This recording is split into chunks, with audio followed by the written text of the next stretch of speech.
طيب يبقى كده عرفنا مع بعض ازاي ما نتخدعش في الحضانة ومظهرها.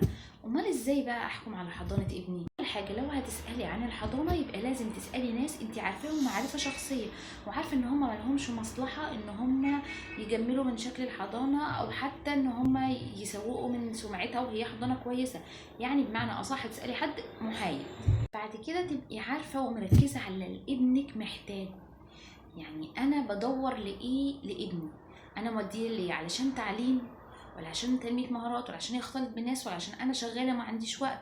فانا مش فارق معايا كل ده غير ان هو يبقى في مكان يحتويه ويحس بالحنان في عدم وجود مامته. لازم تبقي شايفه ده قدام عينيكي وتبقي مركزه هل ده انت لقيتيه في الحضانه ولا لا. كمان لازم تبقي مركزه مع ابنك. يعني مش هو الطبيعي انه كده كده الاطفال في اول يوم واتنين او حتى اول اسبوع تبقى بتقولك لا مش عاوزه اروح الحضانه، بتبقى قلقانه، بتبقى خايفه، وطبعا انت بتعملي معاه الانفصال الامن وبتوديه بطريقه صح. بعد كل ده هل بقى ابني بعد شهر من الحضانه، بعد شهرين، مازال برضو بيعيط؟ مازال برضو حزين، ولا فرحان وهو رايح الحضانه، ولا محايد وبيتدلع وخلاص؟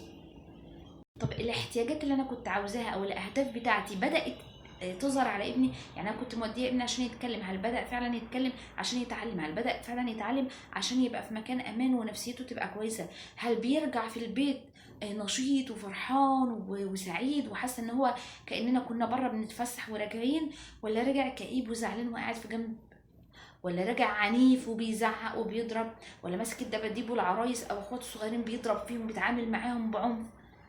ده كله لازم تلاحظيه على يعني لو كل الناس قالت لك على الحضانه ان دي احسن حضانه في الدنيا، لكن ابنك شايفه انه سلوكه بقى اسوأ، نفسيته بقت اسوأ، ابنك انت حاسه كأم، يعني ام حاسه انه لا مش ده ابني، يبقى ليه تكملي حتى لو هي فعلا احسن حضانه في الدنيا؟ ما وارد ان هي تكون احسن حضانه في الدنيا بس هي مش مناسبه لابنك.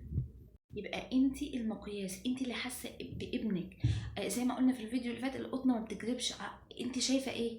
يعني انا لو قلت لك انا منضفه والقطنه هي فيها تراب، هي دي النتيجه، انا ليا النتيجه.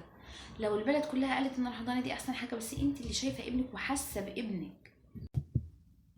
كمان طبعا مهم ان انت تروحي مع ابنك في الاول، وتبقى حاجه جميله لما الحضانه بتسمح لده، وبالعكس ده دليل على ثقه الحضانه بنفسها وباللي بيحصل. ان انت تروحي وتقعدي مع ابنك شويه في الاول علشان الانفصال الامن، وليه لا انه بعد كده كمان تروحي عادي في اي وقت، مش لازم ان انا ابقى واخده ميعاد قبلها، وانه لا، ان الحضانه لو تقبلت ان انت تروحي في اي وقت وتدخلي في اي وقت اكيد دي هتبقى دليل ان هي حضانه تمام وواثقه ان اللي بيحصل جوه حلو. لكن لما ابقى ممنوع ان انا ادخل غير بميعاد قبلها